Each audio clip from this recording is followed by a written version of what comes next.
How not to get distracted on thinking about strategy, because the offering is so huge on different models and different names and blue ocean and red ocean and whatever. Well, I think, frankly, I think a lot of the work on strategy falls into one of two categories. Number one, it's a sort of a repackaging of what's already been said. So, you know, the blue ocean is a nice metaphor. Basically it says, you know, go where your competitors are not. Gee, it sounds like we've been talking about that for many years. That's not what I would call really a new framework or a new theory. That's just an interesting new metaphor. It gives managers a new way of kind of encouraging them to look for open space in the market. I think it's been helpful. I can see why managers find it helpful. Managers are always looking for a new sort of way to prompt new thinking, you know, to kind of stretch themselves a little bit. And so sometimes there's nothing really fundamentally or strategically or theoretically different, but basically it's useful because it prompts managers in the new direction. The other tendency in the field of strategy is to pick on one trend and make it into a whole theory. So whether it's execution or outsourcing or globalization or bottom of the pyramid, there's a lot of work in the field that really doesn't try to capture the, if you will, a holistic view, but tries to identify important critical areas that need attention, that are part of the whole, but they need more attention. So again, I think the bottom of the pyramid type work is very helpful because there's an enormous market, and most companies, certainly from the advanced world, don't really think about that market. They don't think about that as an opportunity. They just resell the same products they produce, you know, in New York City.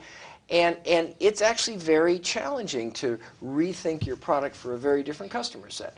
So I think that's been very useful work. So I find, I don't think there's too many new comprehensive views of strategy right now, but I think there's always going to be, the market for ideas is a very efficient market, and there's always people out there with ideas, and business people are hungry for new ways of thinking. So I think the field is pretty healthy, but I wish we would see a little bit more fundamental research, and I wish the academic community, frankly, would get back into the strategy debate a little bit more vigorously. Most of the work that's related to strategy over the last 10 years or so has been done really outside of the academic. It's been done by journalists. It's been done by, you know, thoughtful observers, consultants, and I think the academic sort of scholarly approach that really looks at rigorous data and uses rigorous methods and draws on kind of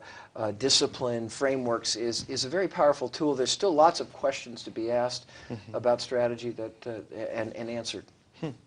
One of the biggest nightmares of all managers is probably making your strategy work.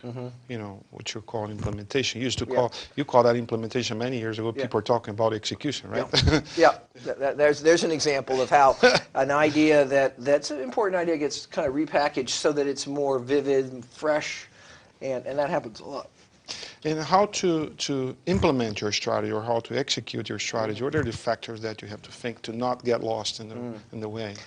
Well, I think first of all, you know, there has to be clarity on what the strategy is and what we mean by the strategy.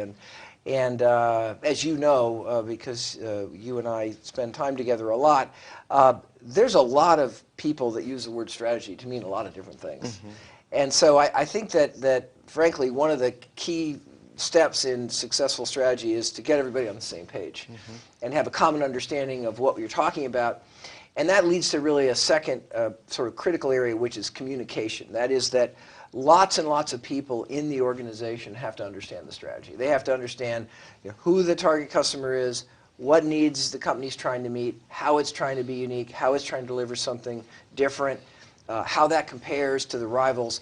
And that's just not the top management that needs to know that. It's the person that's making the sales call needs to know that. The person that's answering the phone, you know, at the call center needs to understand that. The person that's out there in the laboratory trying to develop the next product in the product line. So I think, first of all, common understanding, common framework for thinking, then very clear communication, and this is where the CEO or the leader is particularly responsible. Mm-hmm. The CEO has to be repeating over and over again, here's what we are, here's why we're different, here's what we're trying to distinguish ourselves in doing.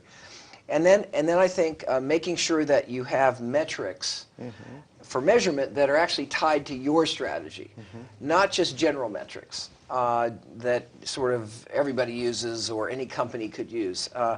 And by the way, the capital markets, the financial markets tend to impose general metrics mm-hmm. on the company. They tend to use certain metrics, sales per, same store sales or revenue per employee. They tend to use general metrics and really apply those to every company in a sector or field.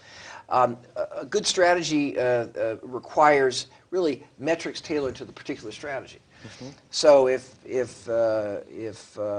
HSM, your company that's putting on these wonderful events around the world that I'm participating in many times, there's an organization that's really seeking a senior management audience that's trying to provide really the best ideas.